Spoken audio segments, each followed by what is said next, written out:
Guys, ito po ang exhaust manifold ng ating Suzuki Multicab rear engine. And then dito na part guys is ito yung catalytic converter. And then sa loob nito is meron itong parang screen. So halimbawa guys, may case kayo na nawala ng power o nawala ng pwersa ang yung multicab. And then pag pinik-upan nyo sa gas pedal is namamatay. Possible guys, ito yung problema niya. Maaring barado na yung kanyang catalytic converter or yung kanyang muffler. So ang muffler guys, ipapakita ko lang sa inyo. Okay guys, ito yung muffler ng ating Suzuki Multicab rear engine. Ayan. So sa mga walang power, walang hatak, hindi makatap speed, kahit anong gawin yung tuning sa makina, mahina ang hatak, hindi halos umabot ng 100 hanggang 80 lang kilometer per hour yung takbo niya. Possible guys is ito yung problema niya. So sa loob nito is meron itong parang screener guys. So ang gagawin ko nito guys is tatanggalin ko, i-check ko kung meron pa ba siyang screener o wala na. Pero sa case na to guys, since sikhanan itong multicab na nabili ko, possible guys is tinanggalan nila to ng screener kasi yung gasket niya is hindi na original. Pero guys, tatanggalin pa rin natin to para makita nyo ang loob nito.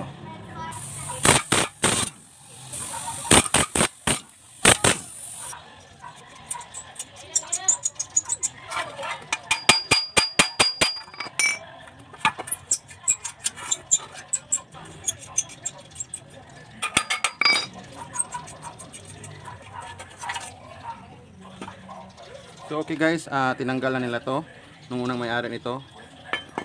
So ayan, wala na siyang screener guys. Pero ang original nito guys, meron tong screen dito. So pag nagbara na yun guys, yun na po ang dahilan kung bakit mahina ang hatak ng ating multicab. Walang pwersa, and then hindi makatap speed. Hanggang 80 to 70 or 60 kph na lang ang kaya niyang itakbo. Ito yung mga sintomas na barado na yung catalytic converter niya. So ito guys, tinanggal na. Wala na itong laman. Una natin yung switch ng ilaw ng camera. So ayan, wala na talaga siyang laman guys. Ayan. So tinanggal na ito ng mekaniko na unang gumawa nito. And then guys, kahit na natanggal na ito, may possibility pa rin na mahina ang hatak ng ating multicab. Kasi nga yung mga screen na nakalagay dito, pag nagtagal, nag-expire kasi yon, natatanggal. And then pag natatanggal yun guys is pumapasok dito sa muffler ng tambutso. So ang the best nyo lang gagawin guys, para malaman nyo na may pumapasok na mga debris ng filter dito sa loob ng muffler ng tambutso, ay tanggalin nyo lang ito. Dalawang bolt lang naman ito, tatlo pala. Basta tanggalin nyo lang to guys, and then try nyong alugin. Sana marinig nyo guys, ito meron na itong alog, laman sa loob. Ayan. Ayan. And then try natin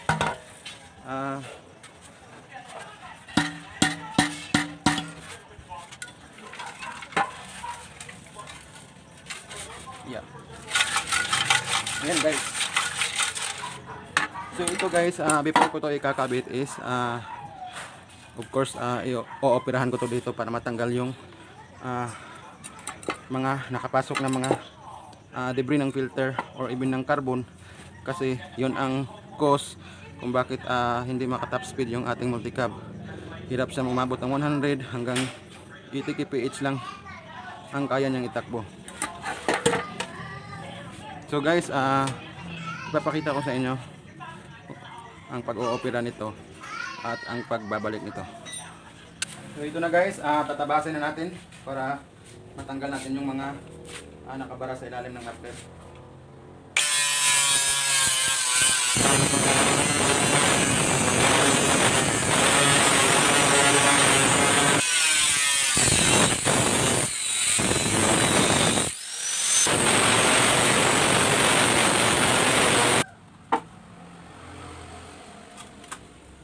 So dito sa pangalawang wall niya guys, hindi pa nakapenetrate yung ah, pagtabas natin.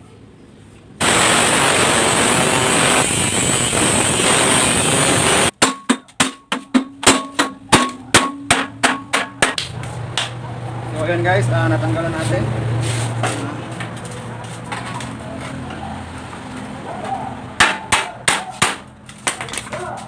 So kukunin ko lang yung camera para tingnan natin sa ilalim. So ayan, titingnan natin sa ilalim kung ano ang naging itsura ng loob ng muffler. Yan, sa nakikita nyo. Yan. Ito guys, wala siyang palatandaan na may pumasok na screener galing sa catalytic converter. Bali, kinalawang lang ang loob ng kanyang metal guys. Tapos ang kalawang niya natanggal na. So possible din ito guys na magkaroon siya ng bara in the future. Ayan, try natin alugin. Okay guys, ilipat ko lang muna ang camera para matanggalan natin itong kalawang niya, yung mga dumi sa loob.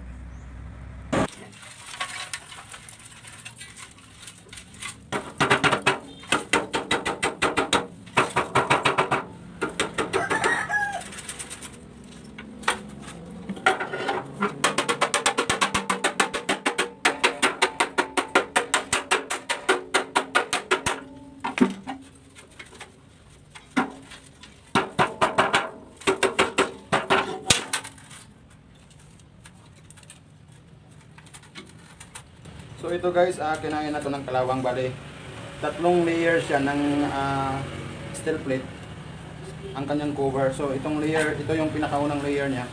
So tatanggalin ko na ito guys kasi kinain na ng kalawang. So bali itong layer na to, itong dalawa na lang to ang babalik natin. So ika-cut natin to guys ng acetylene.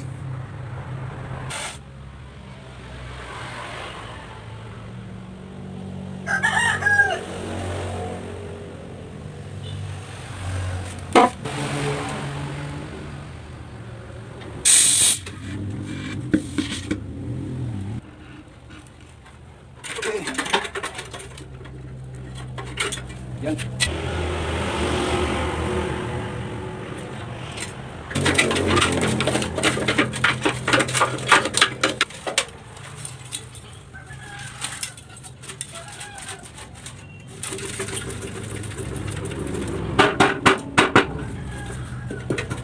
So guys, nalinis na natin to and then pwede na natin tong ibalik ulit.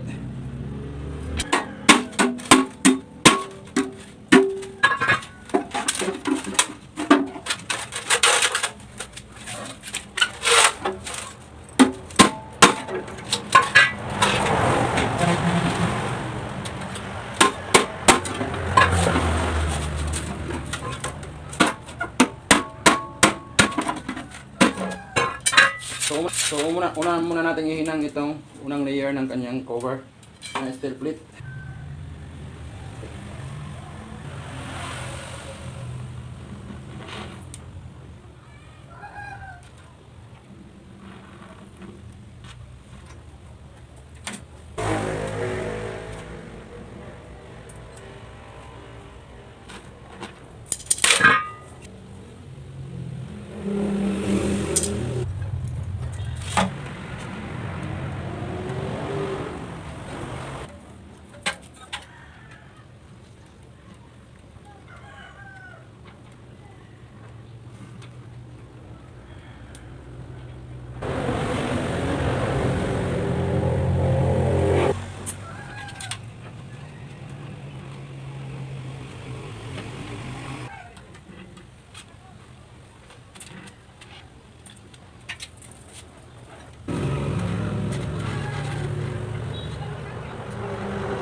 Okay guys, finally natapos ko na rin ang kanyang paghinang. So, okay na to guys. Kahit in the future, hindi na ito mag-cause ng bara kasi natanggalan natin yung mga kalawang at saka yung mga carbon deposit sa loob ng muffler. Natin ikabit ang tambutso guys. Papakita ko muna sa inyo. Natanggal natin sa ilalim ng tambutso. Ayan. Sobrang dami guys. So, may possibility in the future babara ito sa butas ng tambutso sa ilalim ng muffler. So may pumasok pa na tawag nito clean washer. So ayan guys, wala tayong nakita dito sa muffler na to guys na yung tinatawag na catalytic converter na pumasok sa muffler. So guys, ipapakita ko lang sa inyo yung dating gawa ko kasi nandito pa yung catalytic converter na screener na pumasok sa muffler ng unang ginawa ko. So ito yun guys. Yan. So i-on ko lang muna ang switch ng ating camera. Yan. Yan. So ito yung screener ng catalytic converter guys na natanggal na and then pumasok sa loob ng muffler. So ito yung unang ginawa ko guys na walang puwersa, walang hatak, halos hindi na makatakbo guys. So ang mga ganito guys is natatanggal na and then pumasok sa loob ng muffler ng tambutso and then pumasok doon sa butas, naipito doon sa butas, kaya wala nang halos lumalabas na hangin sa tambutso. So ito yung cause ng pagbara niya guys. Itong ganitong parang screen na puti guys is nasa loob ito ng catalytic converter. May butas yan na napakaliit lang. Yan. So pwede na natin ikabit yung tambutso na hininang natin. Guys, pipinturahan lang natin ang kanyang hinang para hindi kalawangin.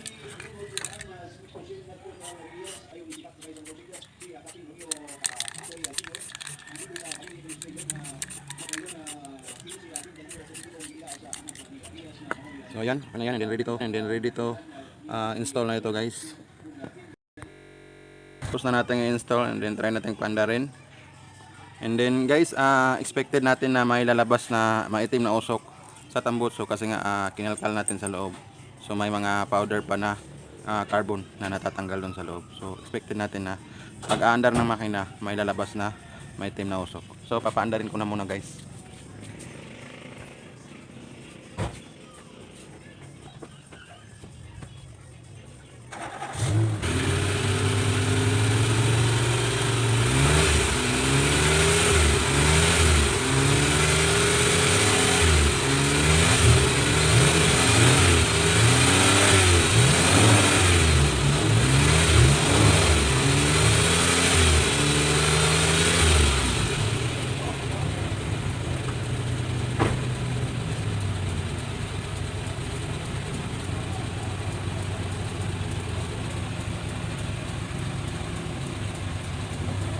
So, yan guys, tapos na natin ikabit. Okay siya. And then, pagpasensahan nyo na guys, hindi ko pa nagawa ng video tutorial yung about sa aircon system ng ating multicap. So, yan lang muna sa ngayon guys. Maraming salamat sa suporta sa channel ko. Ingat po kayong lahat dyan guys, and God bless po sa inyong lahat.